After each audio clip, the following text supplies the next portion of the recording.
Thank you. And I feel like this whole evening has been very amazing to me. I feel like it's sort of like the Vimalakirti Sutra, an ancient work from ancient India, in which the Buddha appears at the beginning, and a whole bunch of people come to see him from the biggest city in the area of Vaishali. And they bring some sort of jeweled parasols to make an offering to him. All the young people, actually, from the city. The old fogies don't come because they're mad at Buddha. Because when he came to their city, he always accepts the first invitation that comes to him from whoever it is. And the local geisha, movie star sort of person, raced the elders of the city in a chariot and invited him first. So he was hanging out with the movie star. And of course they were grumbling, he's supposed to be religious and all this, and what is he doing over there at Amrapali's house with all his 500 monks and so on. They were all grumbling. And so they boycotted him, they wouldn't go and listen to him. But the young people all came, and they brought this kind of a jeweled parasol, and they put it on the ground. And as soon as they had laid all their big stack of these jeweled parasols that they used to carry in ancient India, he performed a kind of special effect, which made it into a giant planetarium, the wonder of the universe. Everyone looked in that and they saw in there the total interconnectedness of all life in all universes. And of course in the Buddhist cosmos, there are millions and billions of planets with human life on it. And enlightened beings can see the life on all the other planets. So they don't, when they look out and they see those lights that you showed in the sky, they don't just see sort of pieces of matter burning or rocks or flames or gases exploding. They actually see landscapes and human beings and gods and dragons and serpent beings and goddesses and things like that. So he made that special effect at the beginning to get everyone to think about interconnection and interconnectedness and how everything in life was totally interconnected. And then Lele Masse, I know his other name, Lele told us about interconnection and how we're all totally interconnected here and how we've all known each other. And of course, again, in the Buddhist universe, we've already done this billions of times in many, many lifetimes in the past. And I didn't give the talk always, and Chiho didn't, and Lele didn't, and Ed didn't, and Jim didn't. You did, and we had to watch you and so forth, and we're all still trying to, I guess we're all trying to become Tedsters, if that's a modern form of enlightenment. I guess so. Because in a way, if Tedster relates to all this interconnectedness of all the computers and everything, it's the forging of a mass awareness of where everybody can really know everything that's going on everywhere in the planet. And therefore, it will become what compassion is where it will become intolerable for us. Totally intolerable that we sit here in comfort and in pleasure and enjoying the life of the mind or whatever it is. And there are people who just absolutely are like riddled with this disease and they cannot have a bite of food and they have no place, or they're being brutalized by some terrible person and so forth. It just becomes intolerable. And with all of us knowing everything, then we're kind of forced by technology to become Buddhas or something, to become enlightened. And of course, we all be deeply disappointed when we do. Because we sort of think that because we are kind of tired of what we do, a little bit tired, we do suffer, we do enjoy our misery in a certain way. We distract ourselves from our misery by running around somewhere. But basically, we all have this common misery that we're sort of stuck inside our skins. And everyone else is out there. And occasionally we get together with another person stuck in their skin, and the two of us enjoy each other, and each one tries to get out of their own. And ultimately it fails, of course, and then we're back into this thing. Because the egocentric perception, and from the Buddha's point of view, misperception, is that all we are is what is inside our skin. And it's inside and outside, self and other. And the other is all very different. And everyone here is unfortunately carrying that habitual perception a little bit, right?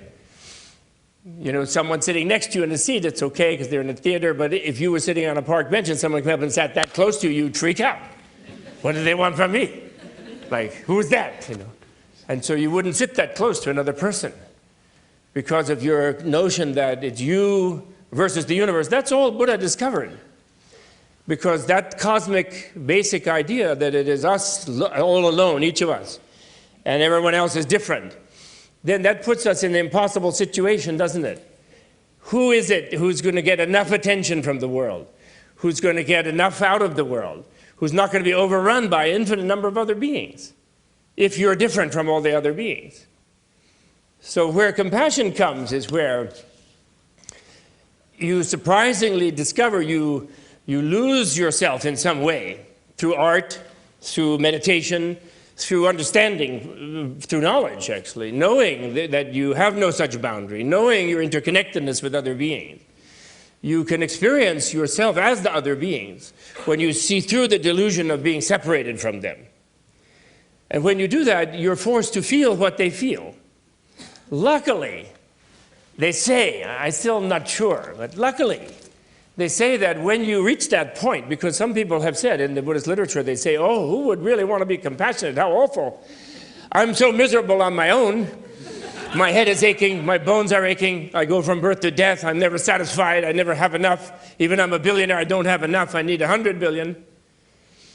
So I'm like that. Imagine if I had to feel even 100 other people's suffering. It would be terrible. But apparently, this is a strange paradox of life. When you're no longer locked in yourself, and as the wisdom or the intelligence or the scientific knowledge of the nature of the world that enables you to let your mind spread out and empathize and enhance the basic human ability of empathizing and realizing that you are the other being. Somehow by that opening, you can see the deeper nature of life. And you get away from this terrible iron circle of like I, me, mine, like the Beatles used to sing. You know, we really learned everything in the 60s. Too bad. Nobody ever woke up to it. And they're trying to suppress it since then. I, me, mine. It's like a perfect song, that song. The perfect teaching. But when we relieve from that, we somehow then become interested in all the other beings. And we feel ourselves differently. It's totally strange. It's totally strange. The Dalai Lama always likes to say, he says that when you give birth in your mind to the idea of compassion, because you realize that you yourself and your pains and pleasures are finally too small a theater for your intelligence, it's really too boring. Whether you feel like this or like that or what, you know, and the more you focus on how you feel, by the way, the worse it gets, right? Like even when you're having a good time, when is the good time over? The good time is over when you think, how good is it? And then it's never good enough. I love that Lele said that the way of helping those who are suffering badly on the physical plane or on other planes is having a good time, doing it by having a good time. I think the Dalai Lama should have heard that. I wish he'd been to hear it. He once told me, he looked kind of sad. He worries very much about the haves and the have-nots. And he looked a little sad because he said, well, 100 years ago, they went and took everything away from the haves. You know, the big communist revolutions, Russia and China and so forth. They took it all away by violence. And then saying they were going to give it to everyone, and then they were even worse. And they didn't help at all. So what could possibly change this terrible gap that has opened up in the world today? And so then he looks at me, you know. So I said, well, you know, you're all in this yourself. You teach. It's generosity was all I could think of. You know, first Buddhist virtue. But of course, what you said, I think the key to saving the world, the key to compassion is that it is more fun. It should be done by fun. Generosity is more fun. That's the key. Everybody has the wrong idea. They think Buddha was so boring, and like they're so surprised when they meet Dalai Lama and he's fairly jolly. Even though his people are being genocided, and believe me, he feels every blow on every old nun's head. In every Chinese prison, he feels it. He feels the way they're harvesting yaks nowadays. I won't even say what they do. But he feels it. And yet he's very jolly. He's extremely jolly. Because when you open up like that, then you can't just... what good does it do to add being miserable with others' misery? You have to find some vision where you see how hopeful it is, how it can be changed. Look at that beautiful thing Chiho showed us. She scared us with the lava man. She scared us with the lava man is coming. Then the tsunami is coming. But then finally there was flowers and trees, and it was very beautiful. It's really lovely. So compassion means to feel the feelings of others.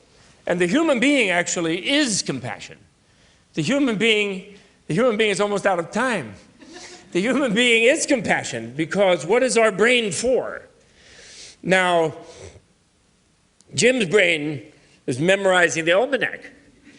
But he could memorize all the needs of all the beings, and he did. He could memorize all kind of fantastic things to help many beings. And he will have tremendous fun doing that. So the first person who gets happy when you stop focusing on the self-centered situation of how happy am I, where you're always dissatisfied, as Mick Jagger told us. You never get any satisfaction that way. So then you decide, well, I'm sick of myself. I'm going to think of how other people can be happy. I'm going to get up in the morning and think of what can I do for even one other person, even a dog, my cat, my pet, my butterfly. And the first person who gets happy when you do that, you don't do anything for anybody else, but you get happier, you yourself, because your whole perception broadens, and you suddenly see the whole world and all of the people in it. And you realize that this being with these people is the flower garden that Chiho showed us. It is nirvana. And my time is up, and I know the 10 commandments. Thank you.